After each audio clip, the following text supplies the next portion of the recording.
interested in buying a campground or an RV park, I want to give you a few tips. When looking at the process, first off, one of the things that's really going to help you analyze these are to look at the pricing and make sure that is right before you even begin. If the pricing is out of range for the campground, it's kind of like going out to shop for a Jaguar when you make $10 an hour. It's just not going to work. So make sure that the park is within the range that you're shopping for and can afford. Secondly, looking at the park's condition, you'll want to make sure that the park has some room for improvement. Kind of make a little list of what you think you would do to that park to improve it and to be able to increase the revenue. So increasing the rates. What would you need to do to be able to increase the rates and make a better experience for your guests? Thirdly, look at how quickly this park could turn around. If the park is currently making money, you'll want to be projecting out how much more you think you could make. What is its potential revenue? When you're looking at your potential revenue, don't forget you're not going to pay for the park in its valuation right now based on potential. Never pay for potential. Is that clear? You always want to look at a park and assess where it's at right now. That is where the selling point should be. That owner got it to a certain point, and that's where they are going to be paid for it.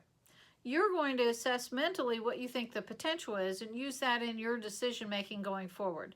But you're not paying the prior owner because there's potential.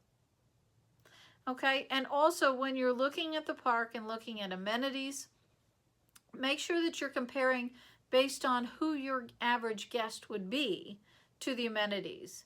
I was recently talking with somebody who's looking to buy a park, and they said, we'd love to put in a pool. All right, do you think that's a good idea? Well, my response is, it depends. Who are your guests? If you're on an interstate park and you're going to have overnight guests coming through, they're not going to need a pool.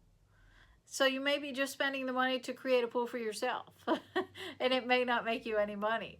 But if you're in a family-oriented park and you're in an area that can support that pool in a fairly long season, not a really short season, you may be able to make that pool help you generate higher revenues by increasing the rates.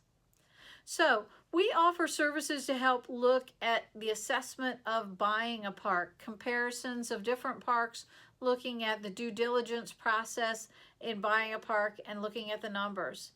If you are interested in buying a park, I strongly suggest that you take your resources and use them on the front end.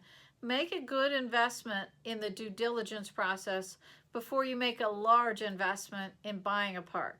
Make sure that it is the one for you. Don't let your emotions rule here.